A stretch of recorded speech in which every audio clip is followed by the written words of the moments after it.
Her name was Rose.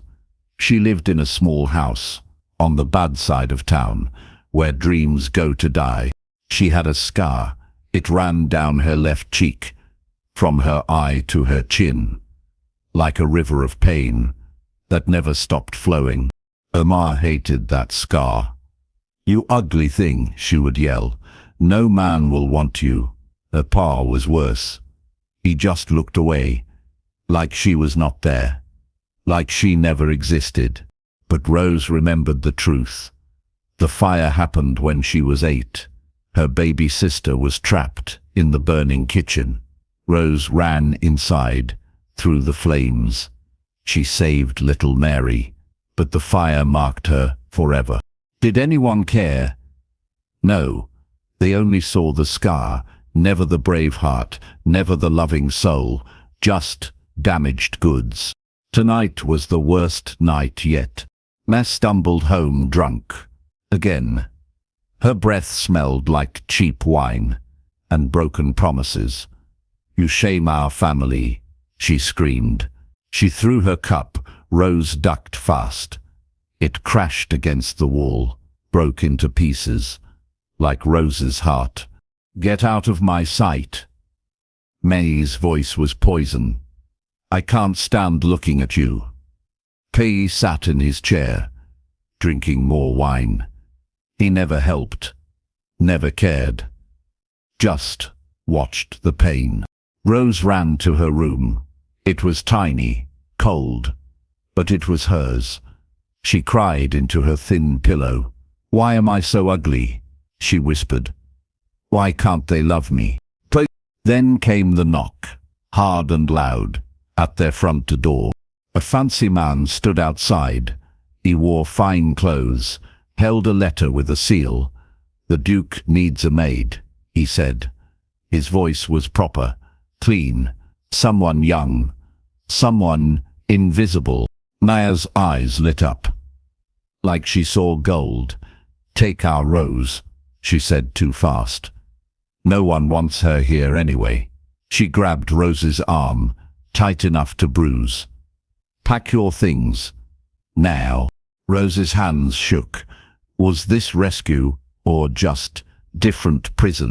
She owned so little. One brown dress, patched and worn. One small comb. Her ma's old Bible, that was all. Everything she had, in one tiny bag. The black carriage waited, like a hungry beast. Rose looked back once. At the only home she knew. Mummy slammed the door. No goodbye, no hug, no tears, just relief that the ugly daughter was gone. Rose climbed inside. The seat was cold, hard, like her family's hearts. The horses started moving. Clip-clop, clip-clop. Each step took her further, from everything she knew, towards something unknown. She pressed her face to the window, watched her old life disappear. "Maybe," she whispered to herself, "maybe this is better. It has to be. It can't be worse." But deep down, she was scared, so very scared. His name was James Henry William Drake, the 4th Duke of Ashford, but the servants called him something else. When they thought he couldn't hear, they called him Ghost. He moved through his castle, silent as shadows, quick as wind, always watching, always listening. Because trust was dangerous. In his world, trust could kill. James was only 25, but his eyes looked older, much older, like they had seen too much pain, too much death, too much betrayal. His father died last winter. Poison in his wine. The doctor was sure. Someone close did it. Someone inside these walls. Someone James trusted. But who? That's why he needed help. Someone invisible. Someone no one would notice. Someone who could watch and listen and report back to him. The scarred girl was perfect. People looked away from damaged things. She could move through his house like she wasn't there. Perfect spy, perfect eyes and ears. But James felt guilty. Using broken people felt wrong. His heart said no, but his mind said yes. He needed justice for his father, for his people. Sometimes doing right meant doing wrong first. He stood at his window, watching the black carriage arrive. It stopped by the kitchen door, like all servant carriages did. He saw her step down, slow and careful, like a hurt bird. Learning to fly, her head stayed down, shoulders curved inward. She tried to make herself smaller, invisible. It broke his heart. What had life done to her? What pain did she carry? But he saw something else, in the quick glimpse of her eyes. Fire, hidden deep, but still burning. She was stronger than she looked. He felt it, knew it. Like recognizing. James had his own scars, not on his face, but on his soul.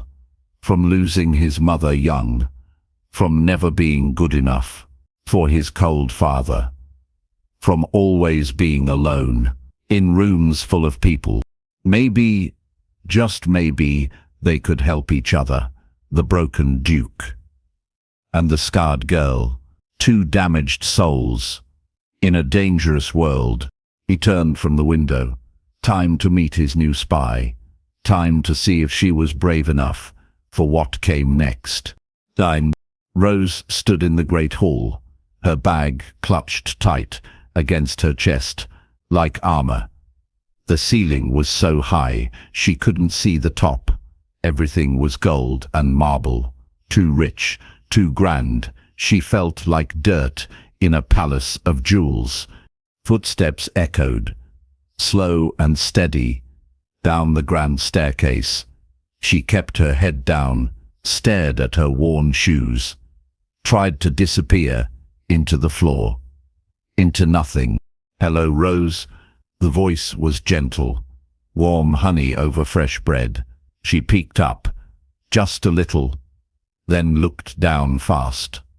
The scar burned, hot with shame. He was tall, dark hair, blue eyes like summer sky, handsome in a quiet way, not flashy, just real, and kind, too kind for someone like her. "You will work here," he said. His voice stayed soft, never harsh. "In the kitchen first. Cook, May will teach you. Then, other tasks, when you're ready." She nodded once, words stuck in her throat, like thick honey. He wasn't staring at her scar, at her ugliness. He looked in her eyes, like she mattered, like she was human. "Are you hungry?" he asked. She shook her head fast, lied. Her stomach was empty, had been empty for 2 days, but asking felt wrong. Taking felt selfish. Her stomach growled, loud and long. In the quiet hall, he smiled, small but real. "Cook makes excellent stew," he said, "and fresh bread. Come, let me show you." They walked together, not close, but not far, side by side, like equals. She snuck glances at his profile, his hands, the way he moved, smooth and careful, like he didn't want to scare her. The kitchen was heaven, warm and bright. Smells of baking bread, roasting meat, fresh herbs. Her mouth watered, her heart lifted, just a little. "Cook, May," the Duke called. "This is Rose. She'll be helping you. Please take good care of her." A round woman turned, flower on her apron, smile on her face. "Welcome, dear child," she said. Her voice was motherly, soft like pillows. "You look half-starved. Sit, eat. We'll talk after." The Duke left them, but his presence stayed like warmth from a fire. After the flames died down, Rose touched her cheek, where the scar lived. For the first time, it didn't hurt so much. "He's a good man," Cook May said, reading her thoughts. "Kinder than most nobles. You're safe here, child. I promise you that." Rose nodded, but trust was hard. When life breaks you over and over, hope becomes dangerous. But maybe, just maybe, this place was different. Morning came before dawn.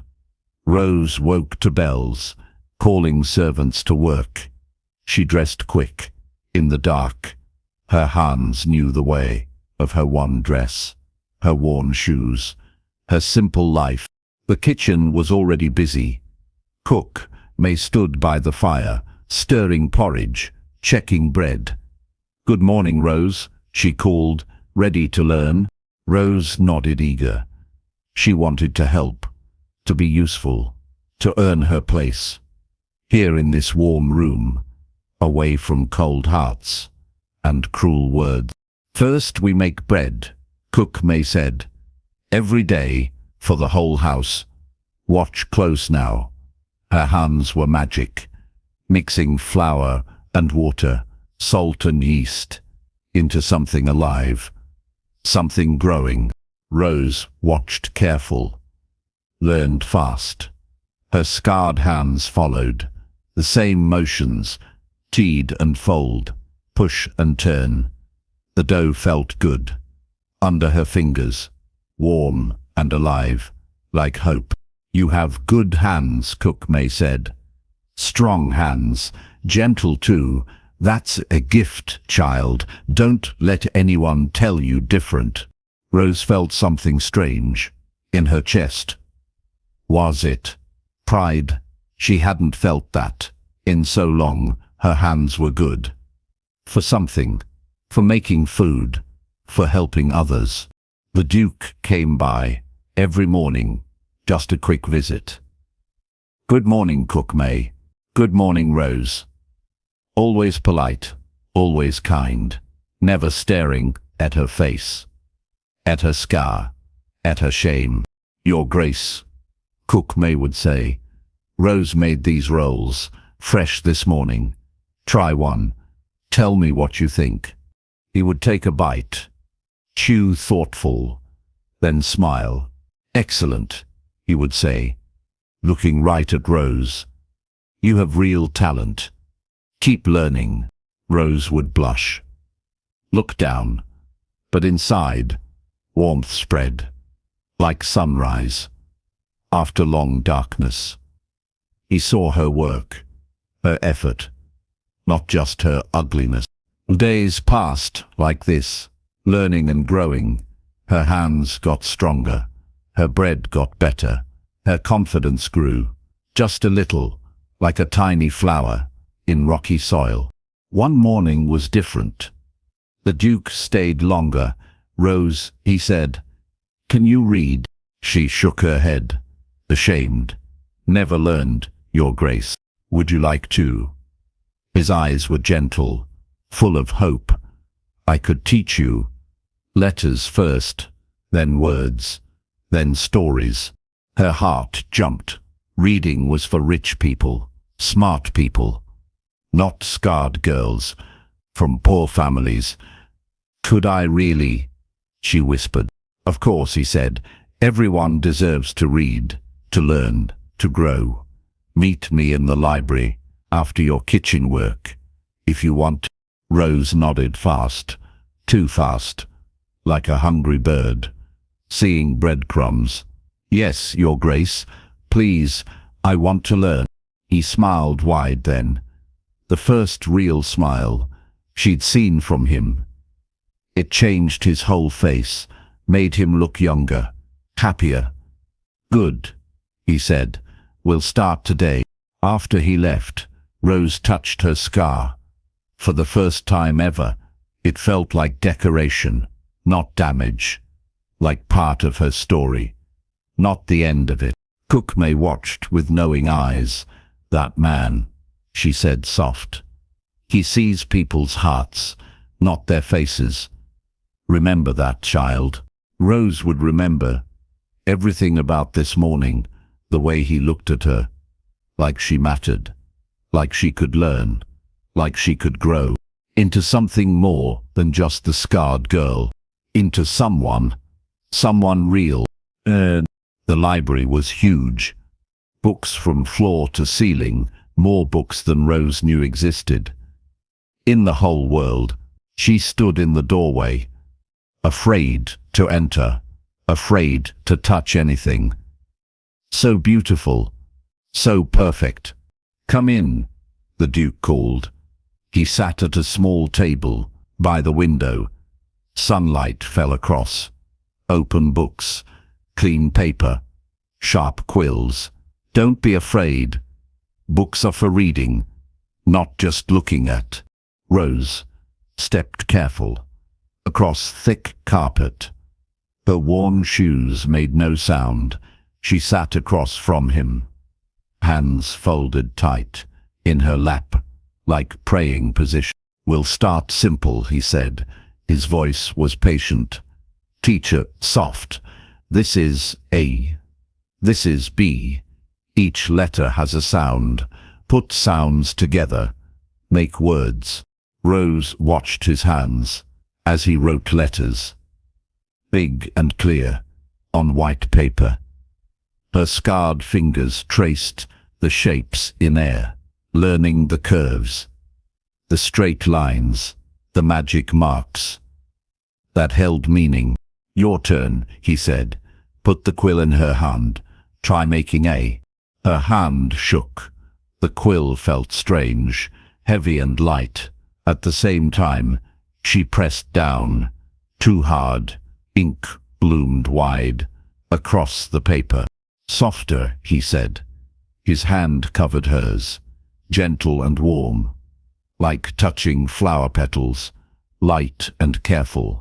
Rose felt fire where his skin touched her skin. Not burning fire, but warm fire, safe fire, like sitting by a cozy hearth on winter nights. Together they made F, then B, then C. His hand guiding, her hand learning, letter by letter, sound by sound, like building something beautiful and strong. Why are you kind to me? She asked. The question slipped out before she could stop it. Her cheeks burned red. I'm sorry, Your Grace. I shouldn't ask. He was quiet. Long moment. Looking out the window at gardens beyond.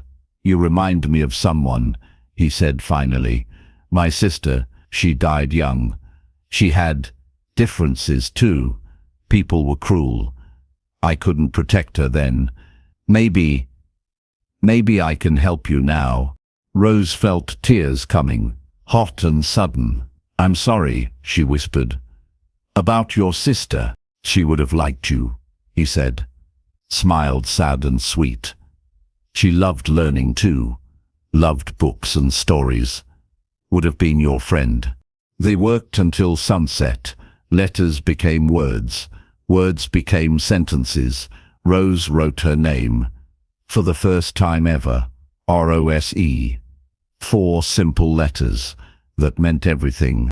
Tomorrow, he said, we'll read a story about a girl who thought she was nothing, but became everything. Would you like that? Rose nodded. Words stuck again in her happy throat. She was learning to read. Someone believed in her. Someone saw worth in the scarred girl who saved her sister, who baked good bread, who could learn and grow and become. As she walked back to the servants' quarters, Rose felt different, taller somehow, stronger, like the scar didn't own her anymore, like she owned it instead. Tomorrow would bring new lessons, new words, new hope. For the first time in her whole life, Rose looked forward to tomorrow. 3 weeks passed, like golden days in a fairy tale. Rose learned letters fast, then words, then simple sentences. The Duke was patient, always kind, never angry.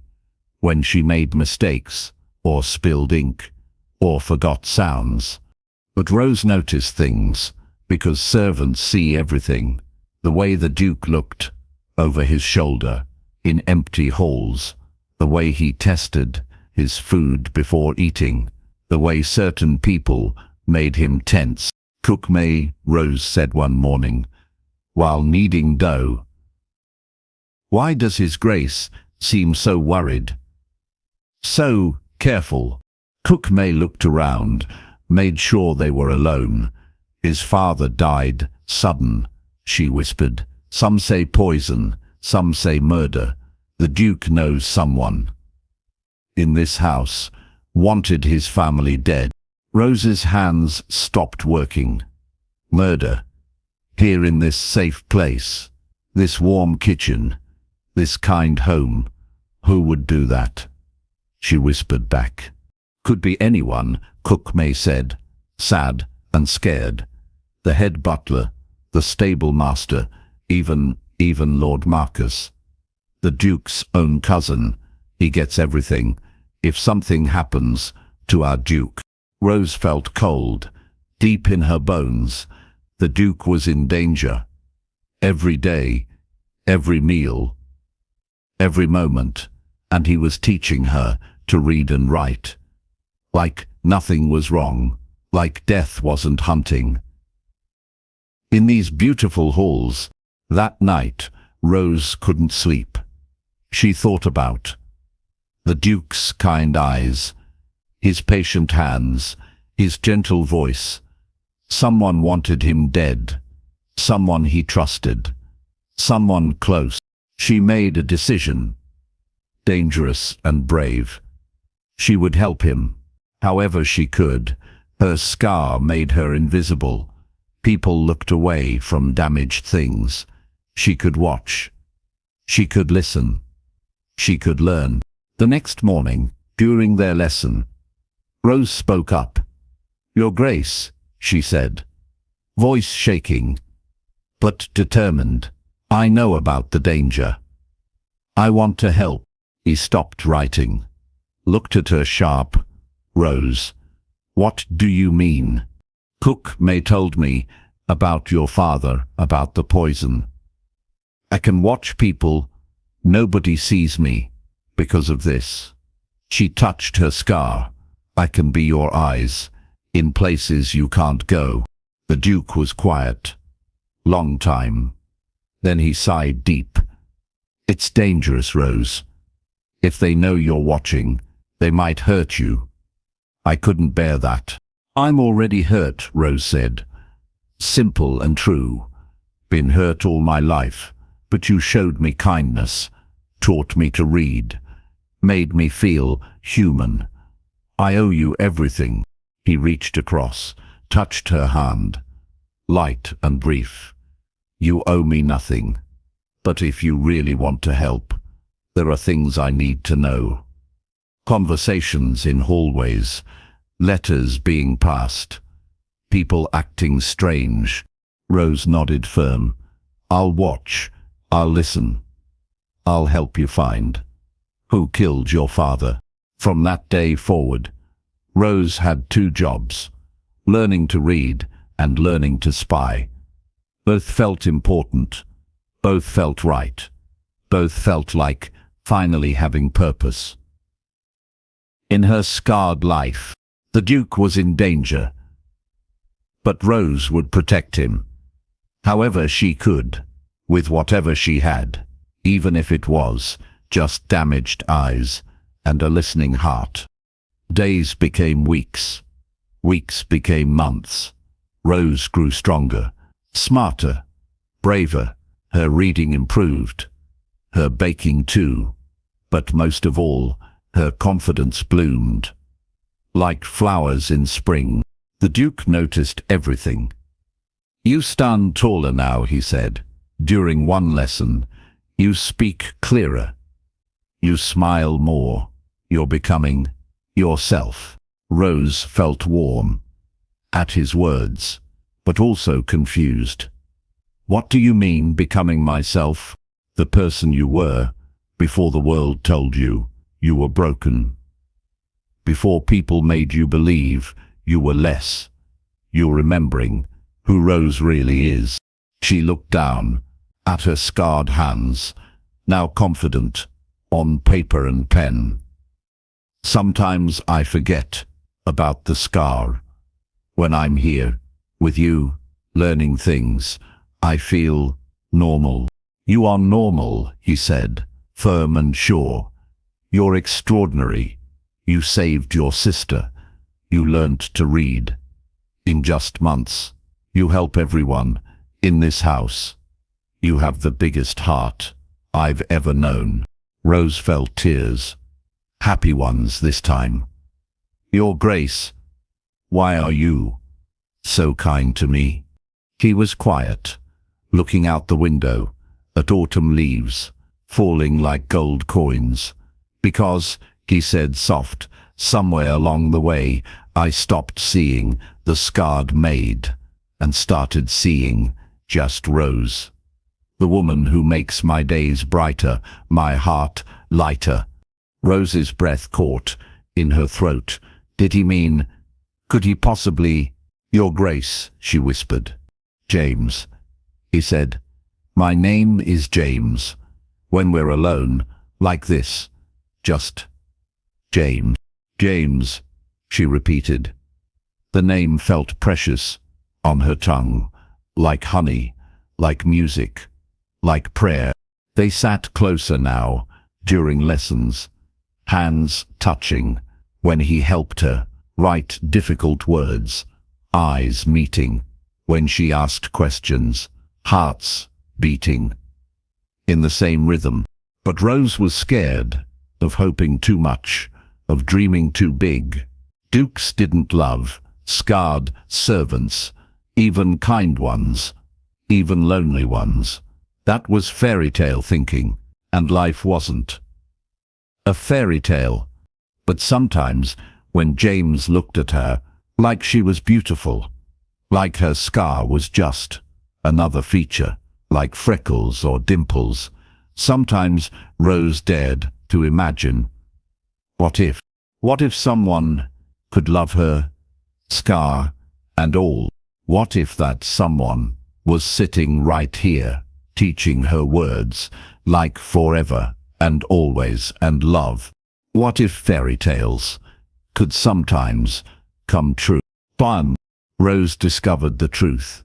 On a cold November night, she was bringing tea to the Duke's study, when she heard voices, angry and low, through the partly open door. You've had enough time, a man said, voice like gravel.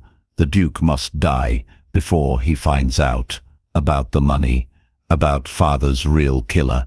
Rose pressed closer to the door crack, heart pounding loud, like thunder.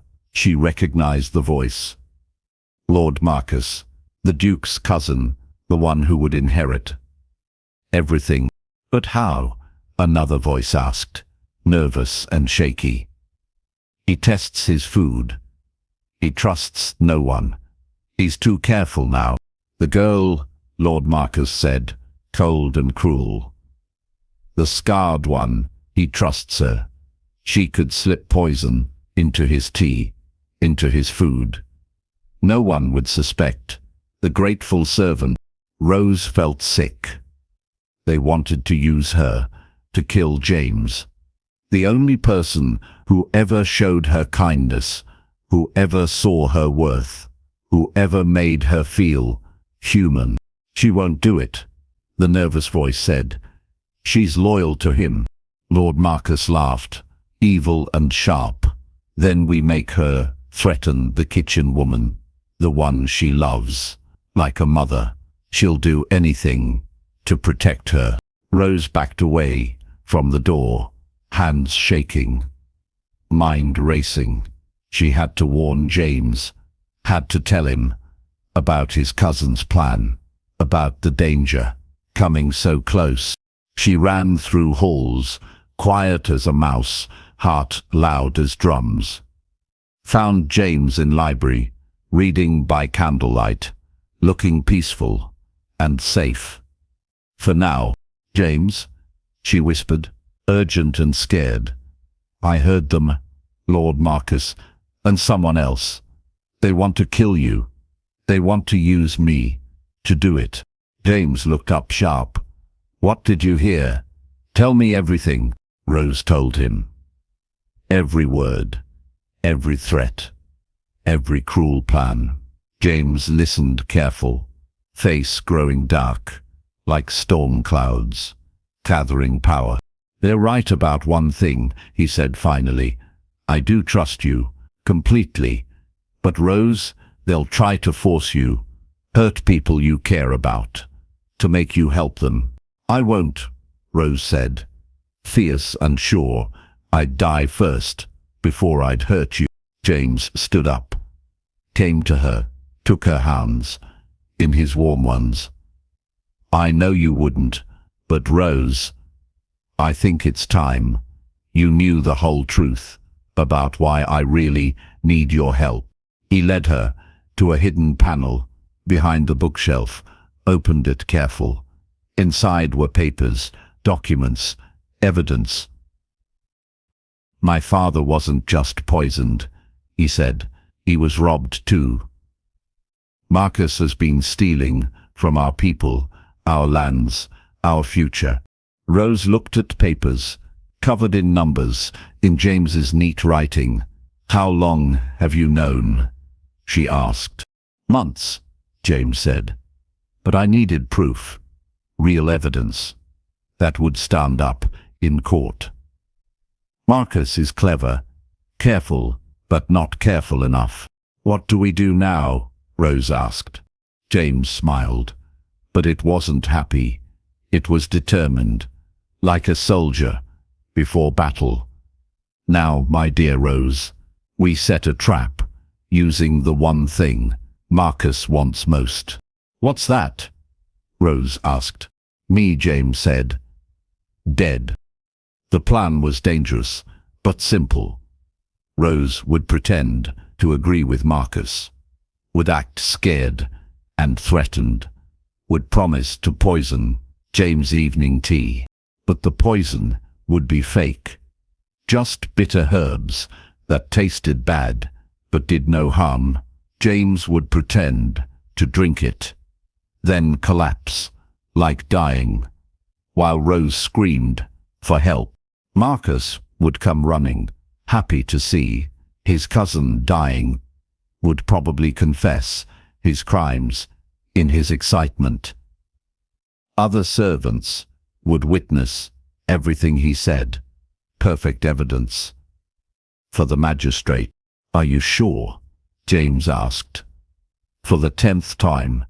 If Marcus suspects, if he realizes the poison is fake, he might hurt you, really hurt you. Rose touched her scar, the mark that made her invisible to most, but visible to James.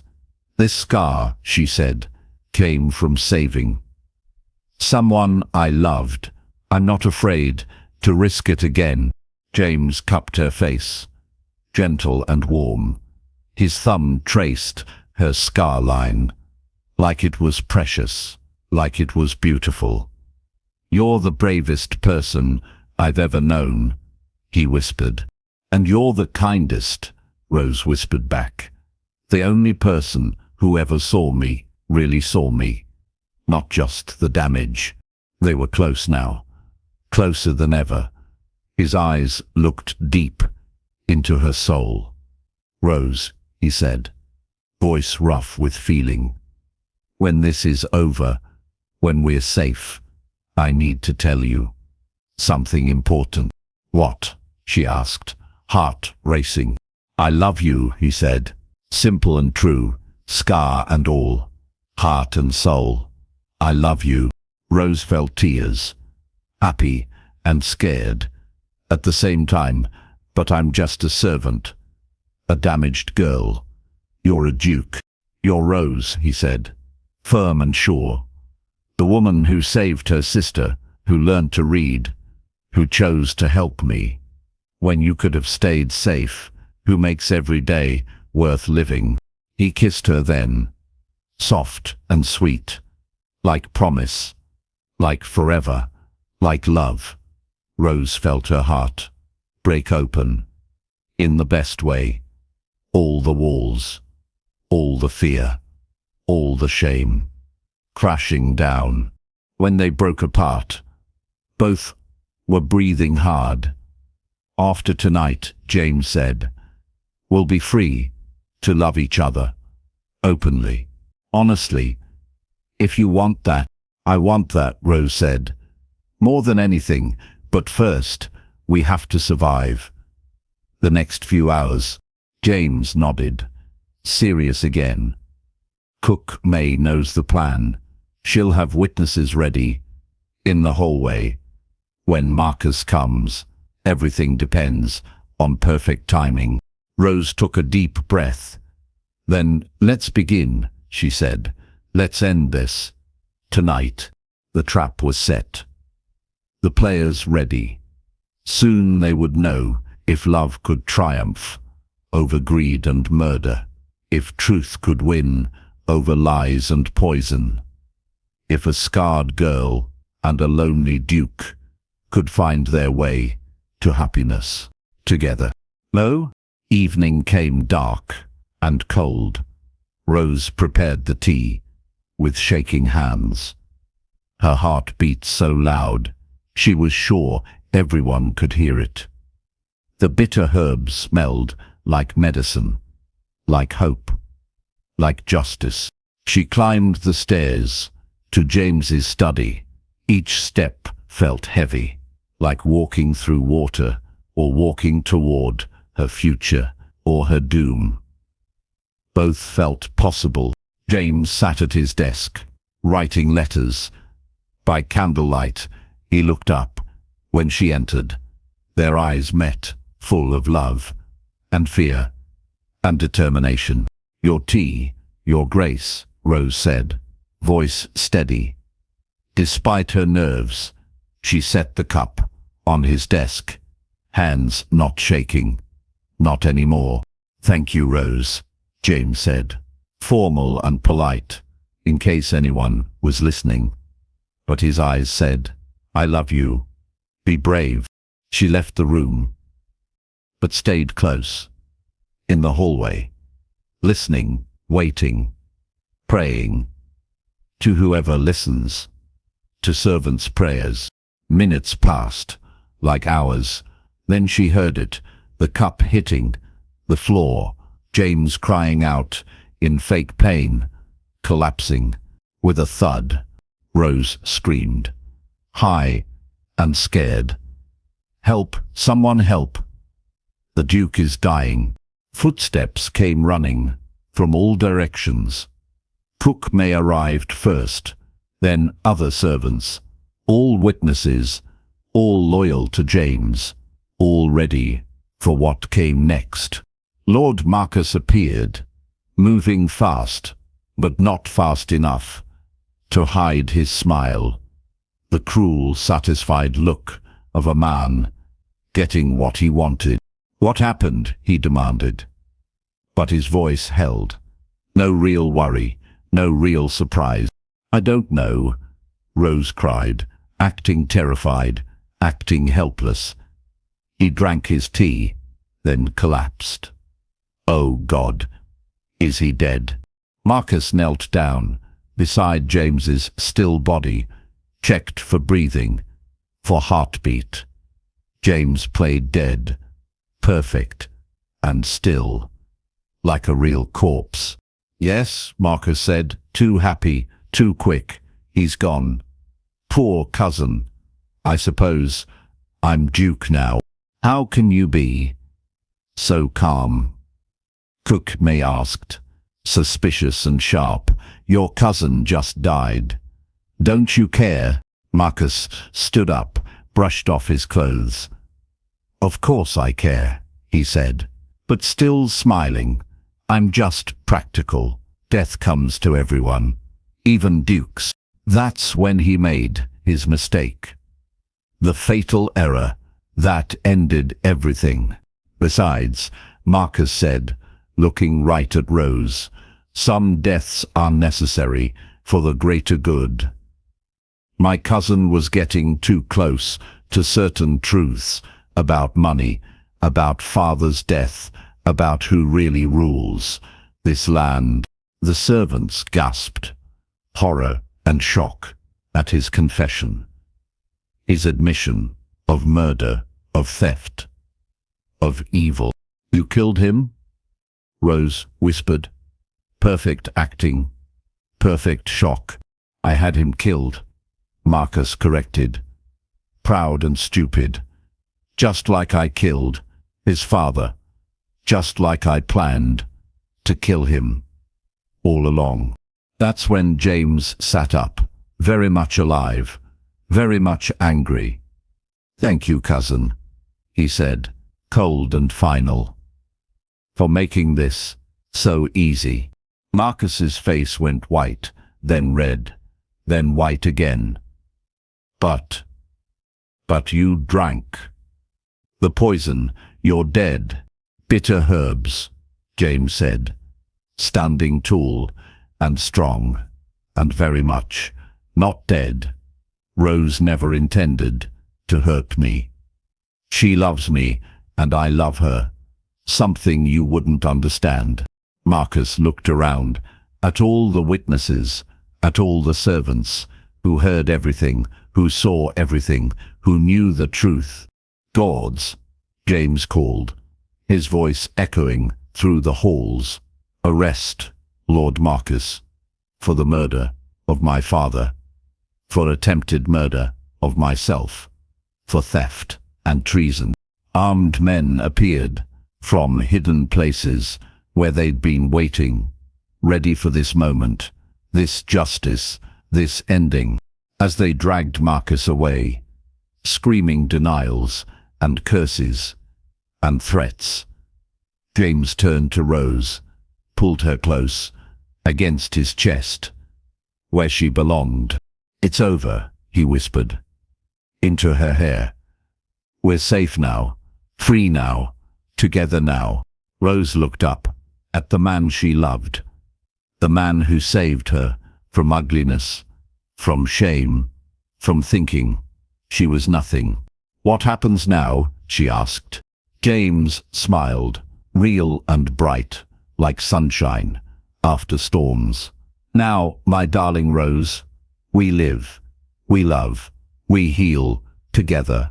And in that moment, in that perfect, beautiful moment, Rose knew her fairy tale was just beginning. 1 year later, Rose stood in her garden, her own garden, behind the Duke's house. That was now her house too, the Duchess's garden, full of roses, of every color, red and pink, white and yellow, like rainbow, of hope. Her scar was still there, would always be there, but now it felt like decoration, not damage, like part of her story.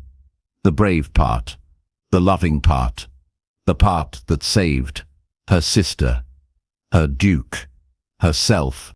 James found her there, among the flowers, as he did every morning. Good morning, Your Grace, he said, teasing and fond, still amazed that she was his, that he was hers.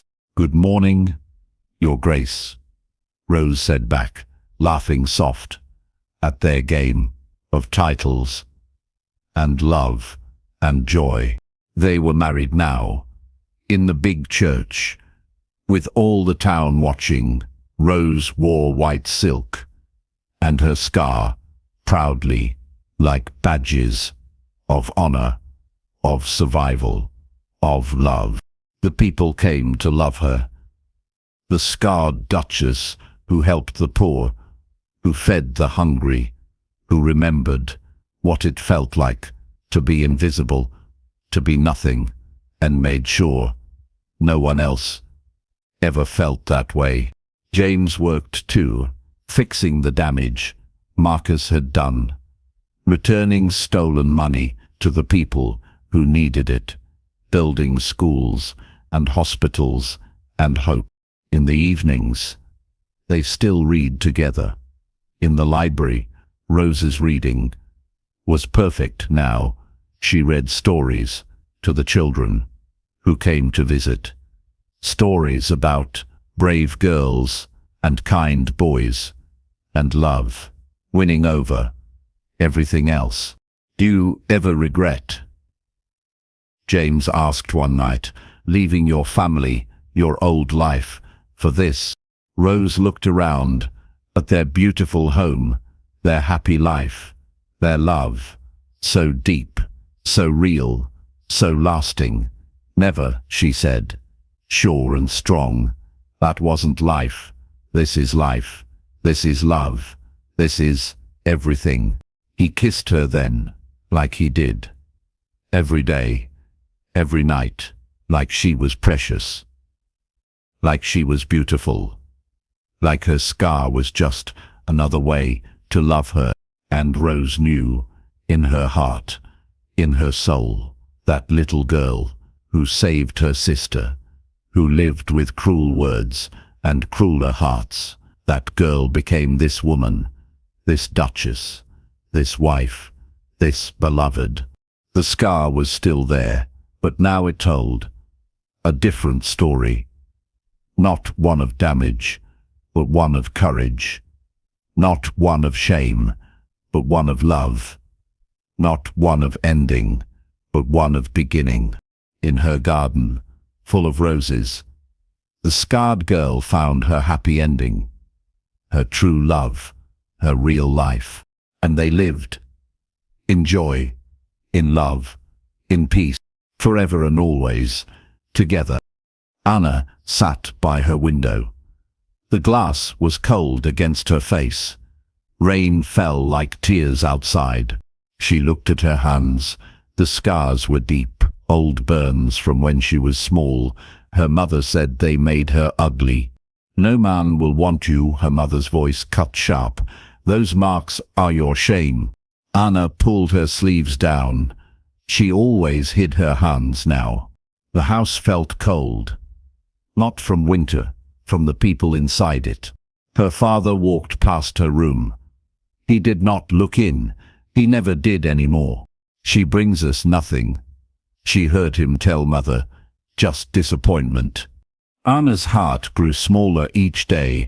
Her sister was different. Pretty, perfect. Golden hair that caught light. Smooth skin like silk. Why can't you be more like her? Mother would ask. The words stung worse than any slap. Anna loved books. She read by candlelight when others slept. Stories of far places, of people who mattered. But here, she was just the broken one. We have news, Father said one morning. His voice was hard. Final. Anna stood in the hall. Her family looked at her like judges. You will marry, Mother announced. A lord needs a wife. Any wife will do. Anna's chest went tight. But I don't know him. It does not matter, Father cut her off. You bring us nothing else. This is your use. The words hit like stones. Anna felt her world crack. He lives far north, Mother continued.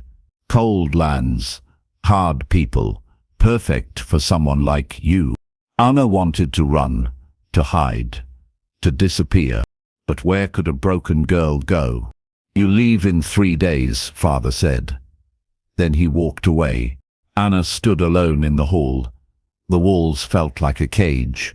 She touched her scars through her sleeves. Soon she would be gone, sent away like unwanted goods. That night, she packed her few things, books mostly, a worn dress, a small mirror that showed her plain face. She looked out her window one last time. The rain had stopped. Tomorrow her real life would end. A new nightmare would begin. But Anna didn't know. Sometimes the darkest roads lead to the brightest light. Miles away, Lord James stood in his great hall. The fire burned low. Shadows danced on stone walls. He was tall, strong shoulders, quiet eyes that missed nothing. People whispered about him in town. He never smiles, they said, cold as winter stone. But they didn't know the truth. James had learned to hide his heart young. His father taught him well. Love makes men weak, the old lord would say. Duty is all that matters. Feelings are for fools. James was 8 when his mother died. He cried for days. His father found him weeping. The slap came hard and fast. Lords don't cry, father said. Lock that softness away. It will destroy you. So James built walls, thick ones, around his heart. Years passed. He learned to rule, to judge, to command. But late at night, he still felt that small boy inside, the one who missed his mother's gentle hands. Now they wanted him to marry. The girl's family had written. They offered gold, land, power. James didn't care about any of that. He had enough gold, enough land, enough power to last 10 lives. What he wanted, he couldn't name. Peace, maybe. Truth. Someone who wouldn't lie to get close to his title. He knew what people said about marriage. Pick the pretty one, the rich one, the one who brings you up. But James had seen pretty faces hide ugly souls, had watched rich families destroy each other for coins. He wanted something different. The letter about Anna was honest. Too honest, maybe. She is not beautiful, her father wrote. She has scars. She reads too much. She brings little dowry. Most lords would have burned that letter, laughed at the offer. But James set it down slowly, read it again. Here was a family that told truth, even painful truth. Here was a girl who might be real. He wrote back that same day. I accept. His servants looked shocked. My lord, they said, you could have any lady. Why choose this one? James looked out his window, at lands that felt empty despite their size. Because, he said quietly, I am tired of lies. 3 days later, word came. She would arrive soon. James felt something he hadn't felt in years. Not excitement exactly, but hope maybe. He walked to the window, watched the road that would bring her. Soon he would meet this scarred girl who read too much. Soon he would learn if truth could bloom into something more. Anna's cart rolled through the gates. Her hands shook in her lap. The hall was huge. Stone towers reached toward grey sky. Guards watched from high walls. She felt so small, the cart stopped. A man came down the steps. Anna's breath caught. This was him. Lord James. He was bigger than she thought. Broader. His face was serious, unsmiling. She waited for his eyes to find her scars, for his face to change, to show disgust. But he simply bowed, low and respectful. My Lady Anna, his voice was deep. Careful. Welcome to your new home. Anna climbed down slowly. Her legs felt weak. She kept her scarred hand hidden, pulled her cloak tight.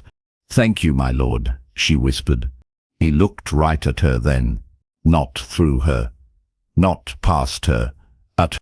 You must be tired, he said. Cold.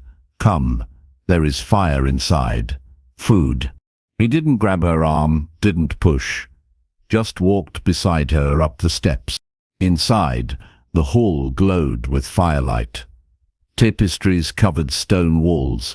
Everything felt warm. Anna had expected cold stone, harsh voices, cruel laughter.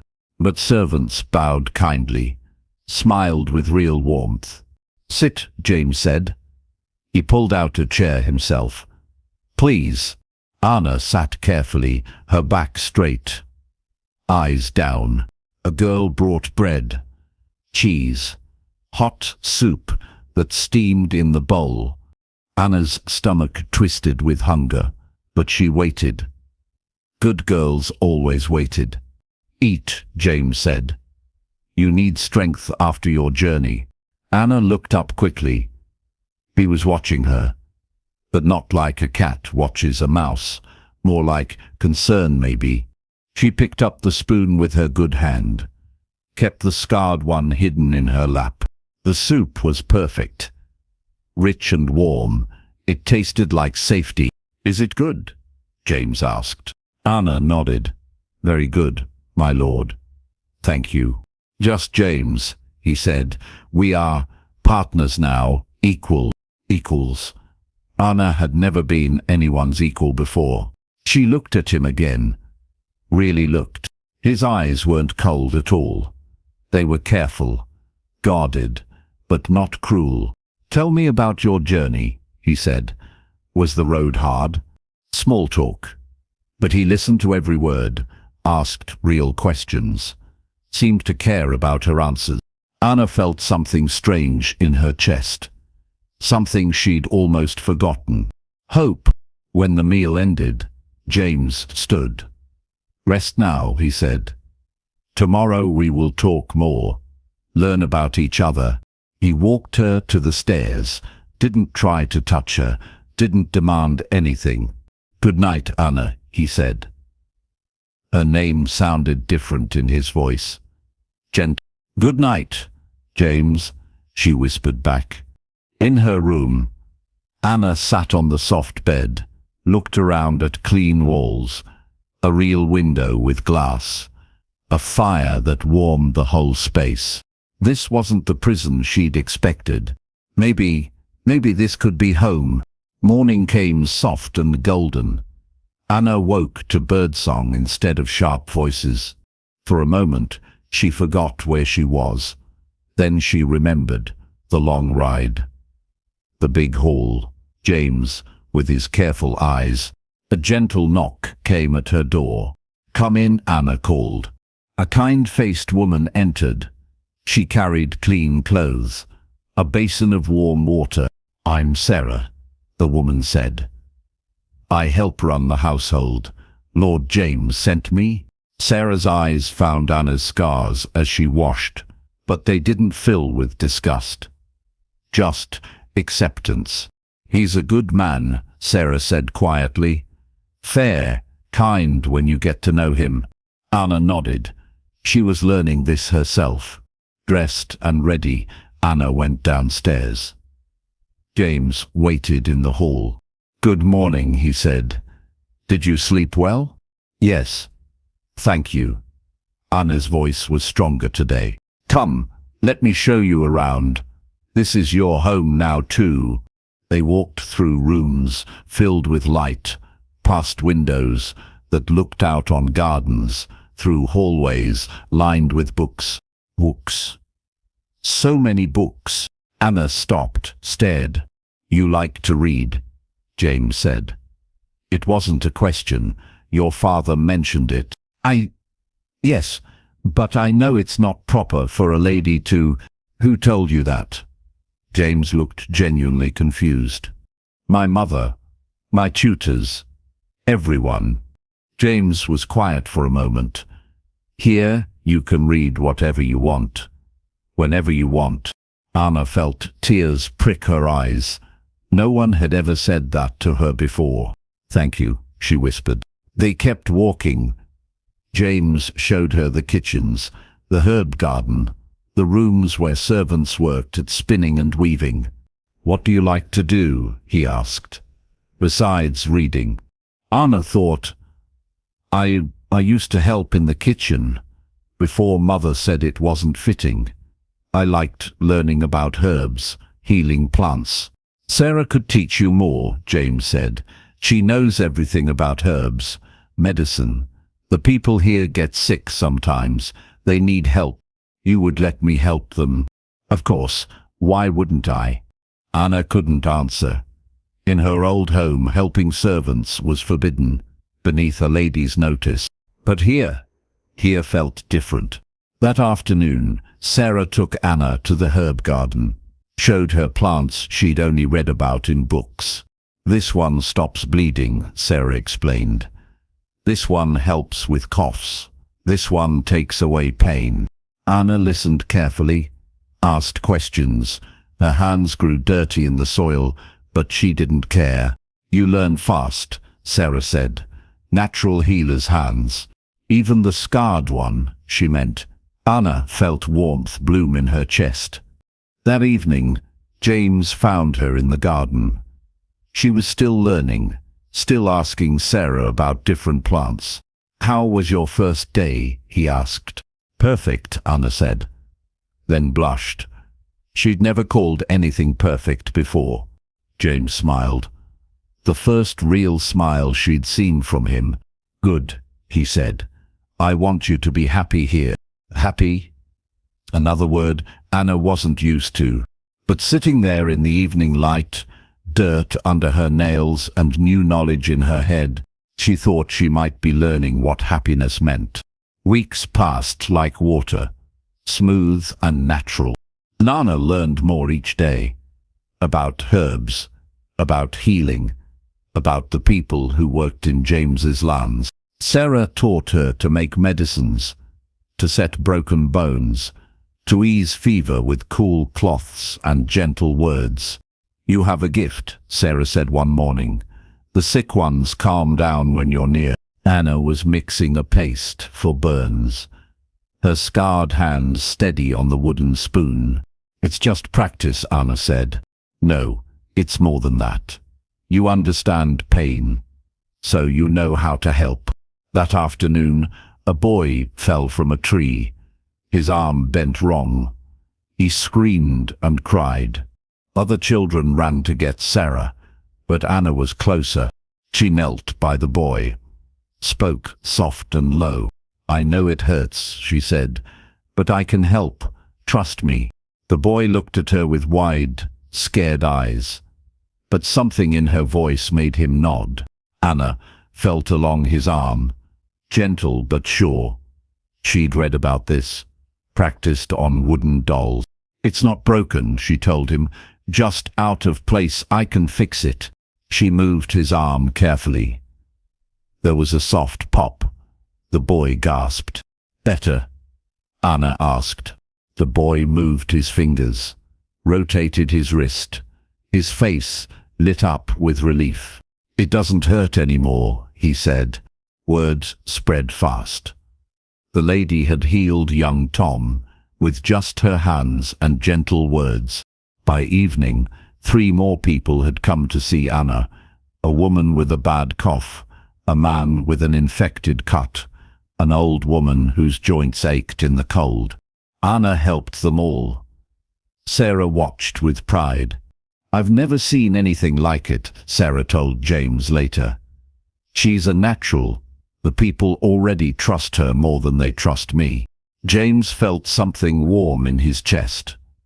Pride, but also something deeper. Anna was finding her place here, her purpose. That night at dinner, James watched her face. It glowed with satisfaction, with joy. "You helped many people today," he said. Anna looked up from her soup. They needed help. It felt right. "You're happy?" It wasn't a question, but Anna answered anyway. "Yes. For the first time in my life. Yes." James set down his spoon, looked at her, really looked. "Your family was wrong about you," he said quietly. Anna's breath caught. "What do you mean?" "They said you had no value, no gifts. They were blind." Tears pricked Anna's eyes, but good tears this time. "Thank you," she whispered. "I should thank you," James said. "You're making this place better, making these people's lives better." Anna felt something shift inside her, something broken starting to heal. She wasn't useless, wasn't a burden. She was needed, valued, maybe even. She She didn't dare think the word yet, but it started with Ella and ended with hope. Autumn came early that year. Leaves turned gold and red. Fires burned bright in every hearth. Anna had been at the hall for 2 months now. She knew every room, every servant's name, every path through the gardens. But most of all, she was learning James. He was quiet, thoughtful. He listened more than he spoke. He was kind to everyone, from the highest knight to the lowest kitchen boy. But there was sadness in him, old pain he kept locked away. One evening, they sat by the fire in his study. Anna was reading. James was working on accounts. The firelight danced between them. Outside, rain tapped against windows. "James," Anna said softly. Can I ask you something?" He looked up from his papers. "Of course. Why did you agree to marry me? Really?" James was quiet for a long moment. The fire crackled and popped. "Because your father told the truth," he said finally. "The truth about your scars, your plainness, your faults." James set down his pen. "Do you know how rare that is?" Anna shook her head. "Most families lie. They paint their daughters like dolls, hide their flaws, promise things that aren't real." James stood up, walked to the window. "But your father, he was honest, almost cruel in his honesty, and I thought, if they're that honest about her faults, maybe she's real. Maybe she won't lie to me." "And do I," Anna asked, "lie to you?" James turned back to her. "Never. You're the most honest person I've ever known." Anna felt her heart flutter. Is that enough? Honesty?" James walked back to his chair, sat down slowly. "Anna, can I tell you something? Something I've never told anyone?" She nodded. "My father taught me that love was weakness, that caring about someone gave them power over you, power to hurt you." James stared into the fire. "For years I believed him. I kept everyone at arm's length. I was safe, but I was also lonely," Anna whispered. "Yes, so lonely." James looked at her then. "Until you came." Anna's book fell forgotten in her lap. "You?" she said. "You don't play games. You don't want my title or my gold. You just care about the people here. About me." James reached out slowly, touched her scarred hand where it rested on her book. "These scars," he said softly. "Your family called them ugly, but I think they're beautiful." Anna's breath caught. "Beautiful? They show you've lived, survived. They're proof of your strength." Tears ran down Anna's cheeks, but she didn't hide them. "No one has ever said that to me before." "Then no one has ever really seen you." James lifted her scarred hand, pressed it gently to his cheek. "I see you, Anna, all of you. And you're wonderful." Anna felt something break open in her chest, something she'd kept locked away her whole life. "James," she whispered. "Yes? I think I love you." James went very still. Then slowly, carefully, he smiled. "I know I love you," he said, and when he kissed her, soft and gentle by the firelight, Anna finally understood what home felt like. Winter came with sharp teeth and bitter wind. Anna had never been happier. She spent her days healing, her evenings with James, her nights dreaming of their future. But happiness, she learned, could be fragile. The letter came on a grey morning in December. A rider brought it through snow and ice. Anna was in the herb room when Sarah found her. "There's news," Sarah said. Her face was pale, worried. "What kind of news?" "Your family. They're coming." Anna's hands went cold. The herbs she was grinding scattered across the table. "Coming? Here? Why?" "I don't know. But James looks troubled." Anna found James in his study. He was reading a letter. His face was stone. James? He looked up.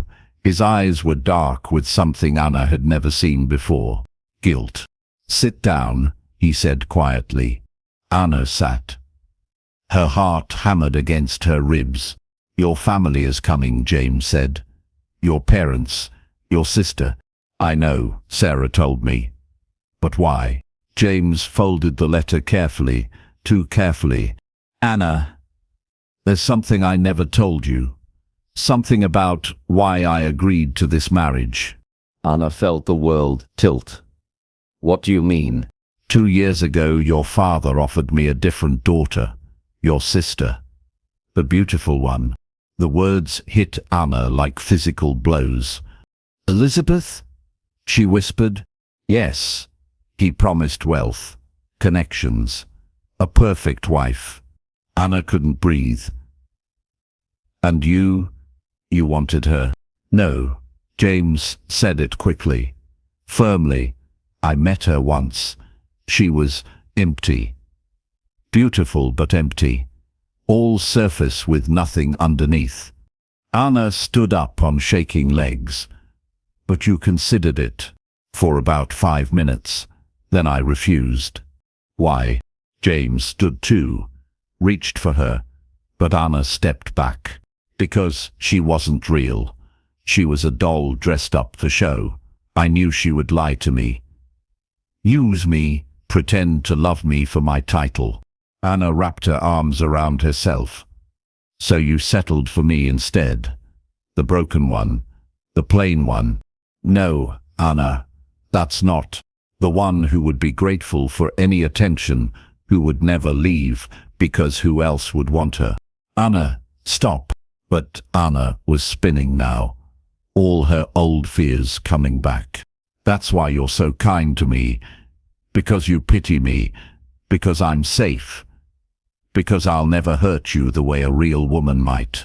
That's not true. James tried to reach for her again. This time Anna let him take her hands. Anna, listen to me. Yes, I married you because you were real. Because you wouldn't lie or pretend. But that's not why I love you. Then why? Anna's voice broke. Because you're brave. Because you heal people with your touch. Because you read books by candlelight and get excited about herb gardens. Because you see the best in everyone, even me. Anna wanted to believe him, but doubt was a poison in her veins. If Elizabeth came to you now, Anna whispered, beautiful and perfect, if she begged you to take her back, I would send her away without a second thought. How can you be sure? James cupped her face in his hands. Because I know the difference between wanting someone and loving them. I've never loved anyone before you. I didn't even know I could. Anna searched his eyes, looking for lies, for pity, for doubt. She found none of those things, but she did find fear. He was scared too. They're coming to take me back, Anna said. Aren't they? James nodded grimly. I think so. The letter says they've heard disturbing rumors about our marriage. They want to correct any misunderstandings. What does that mean? I don't know. But Anna, James pulled her close. Whatever they say, whatever they try, I won't let them hurt you. I won't let them take you. Anna buried her face against his chest, breathed in his warmth and strength. Promise me, she whispered. I promise. But even as he held her, Anna felt the old fears creeping back. Her family was coming, and they had never lost a battle for control. Not yet. They arrived 3 days later, like vultures in fine clothes. Anna watched from her window as the carriages rolled through the gates. Her mother stepped out first, straight-backed and sharp-eyed.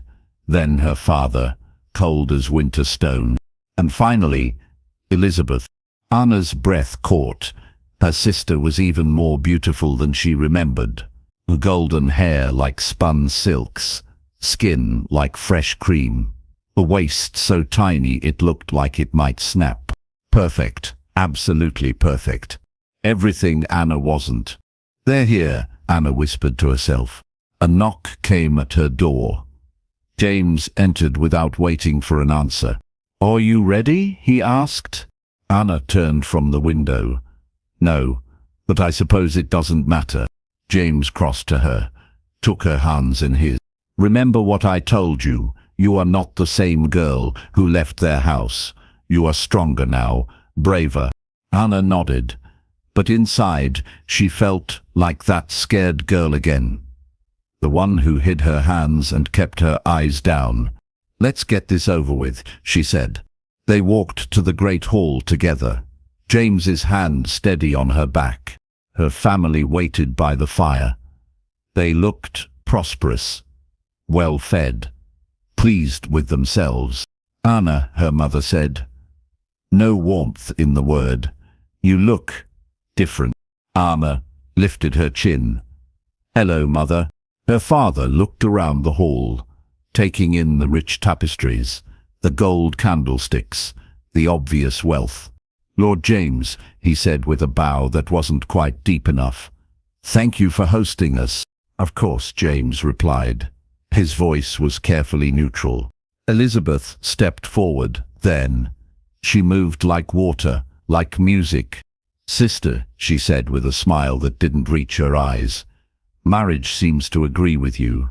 Anna felt James tense beside her, but she kept her voice steady.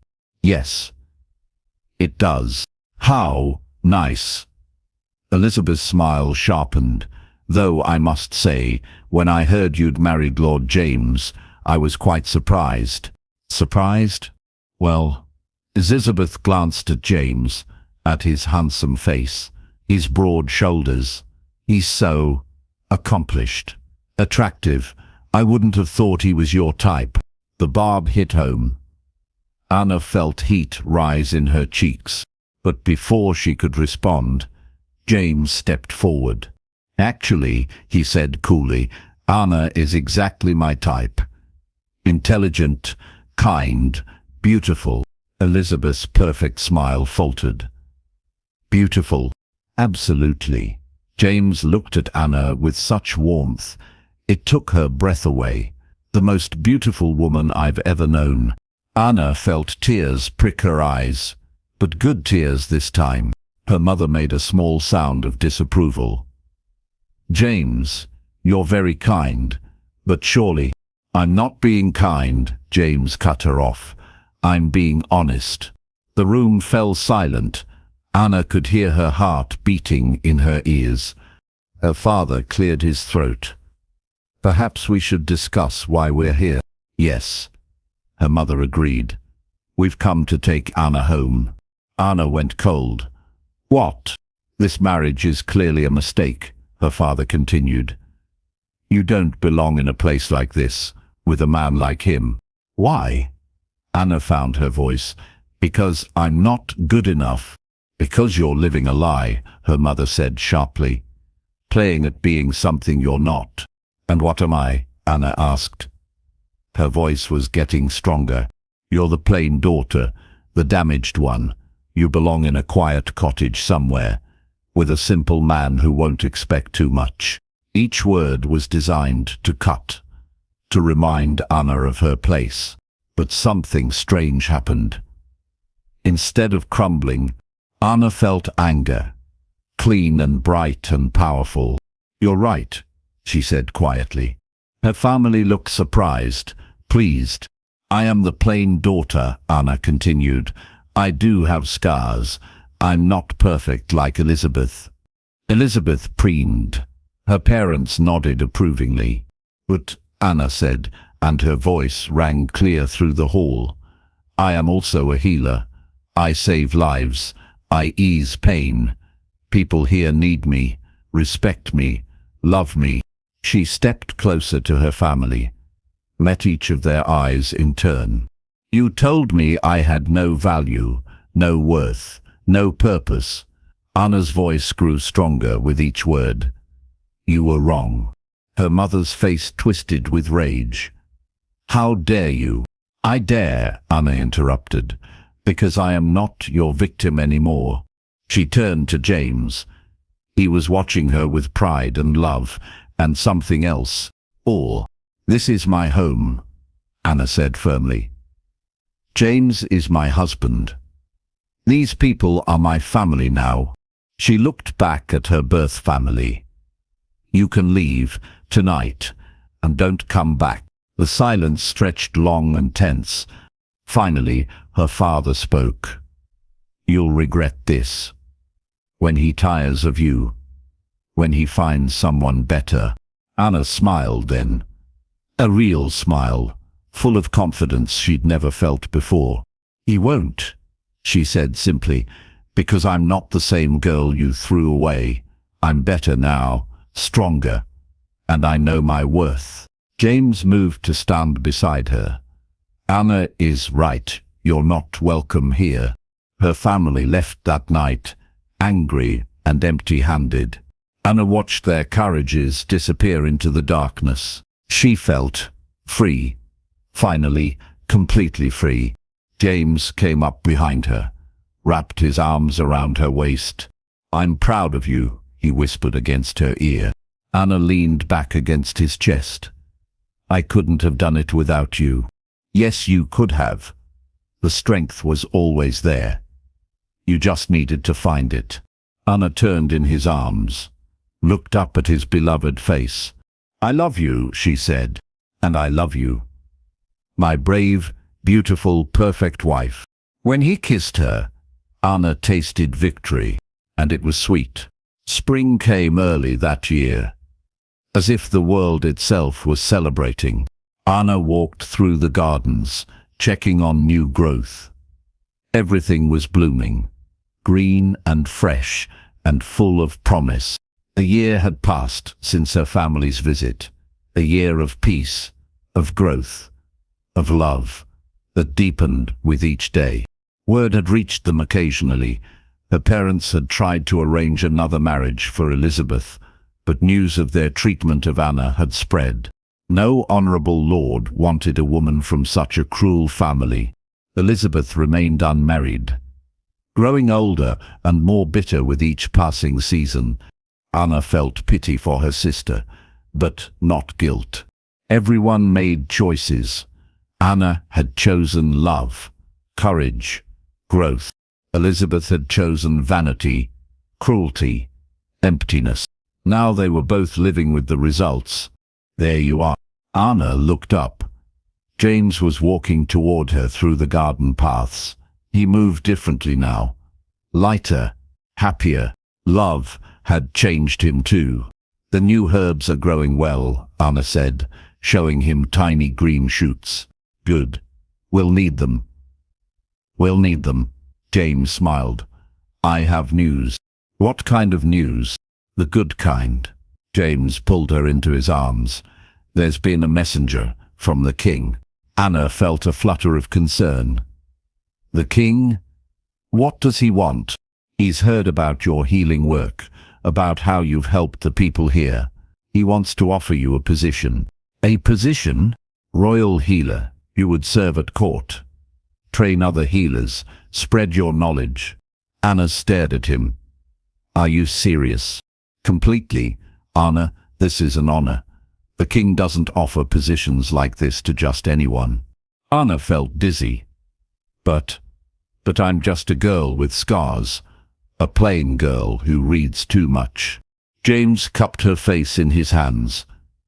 No, you're a gifted healer, a wise woman, a person of value. Would you come with me to court if you want me to?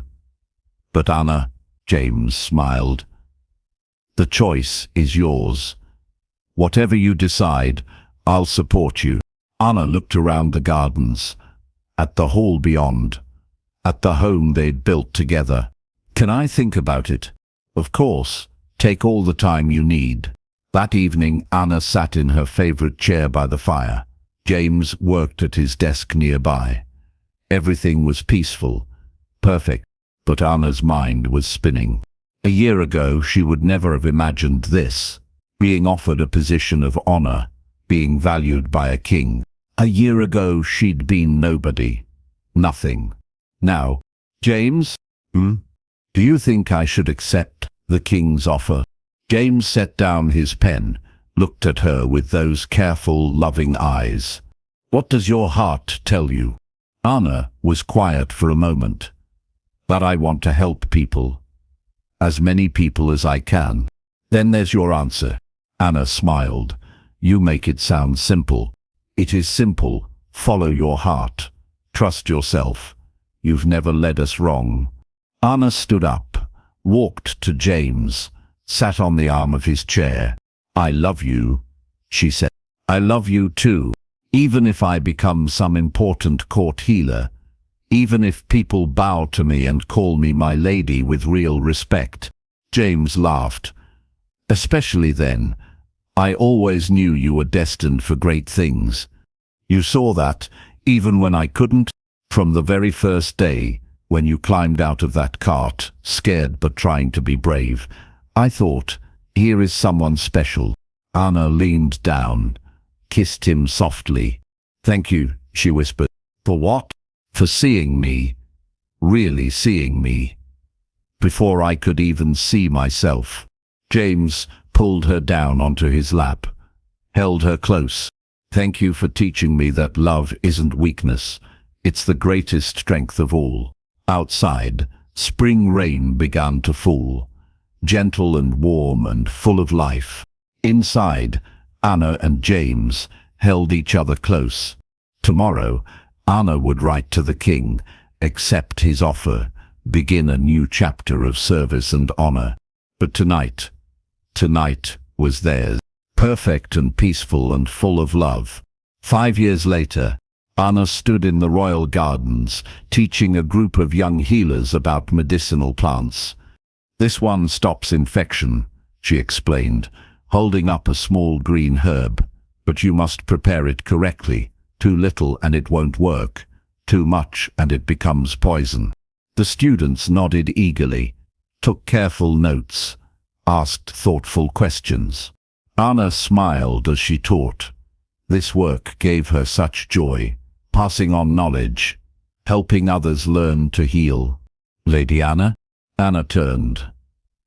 A young messenger stood nearby. Yes, your husband has arrived, my lady. He's waiting in the main courtyard. Anna's heart lifted. James had been away for 2 weeks, handling business on their lands. She missed him terribly when he traveled. Thank you, class. We'll continue tomorrow. Anna walked quickly through the palace halls.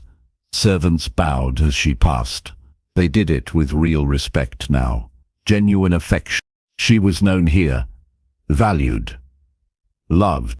In the courtyard, she saw him immediately, tall and strong, and dear. Her James. But he wasn't alone. A small figure ran toward her on chubby legs. Mama! Mama! Anna knelt down, caught their 3-year-old son in her arms.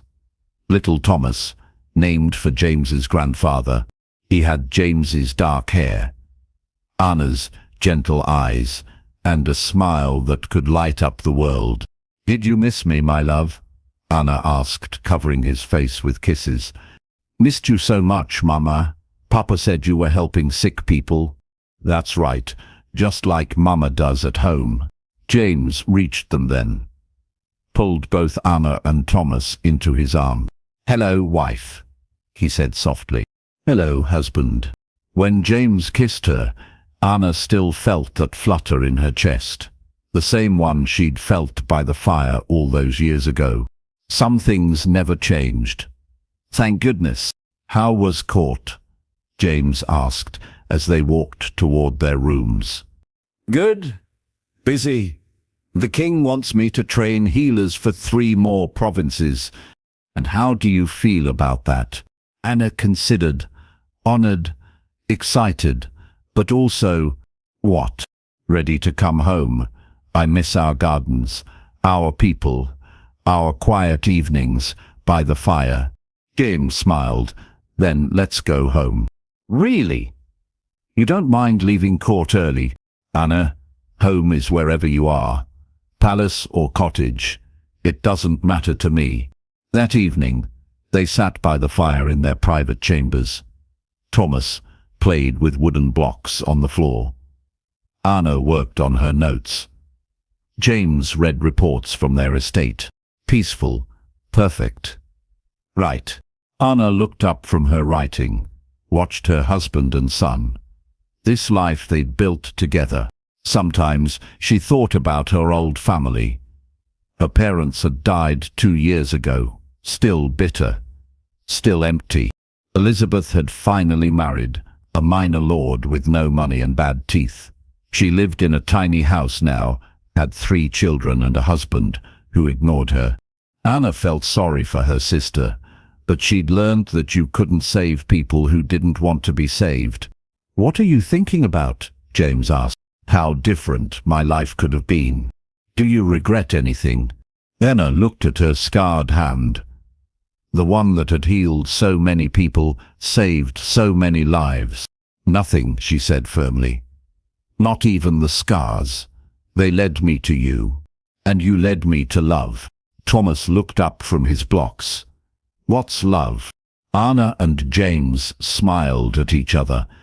"Love," Anna said, picking up her son, "is when someone sees all your broken places and thinks you're beautiful anyway."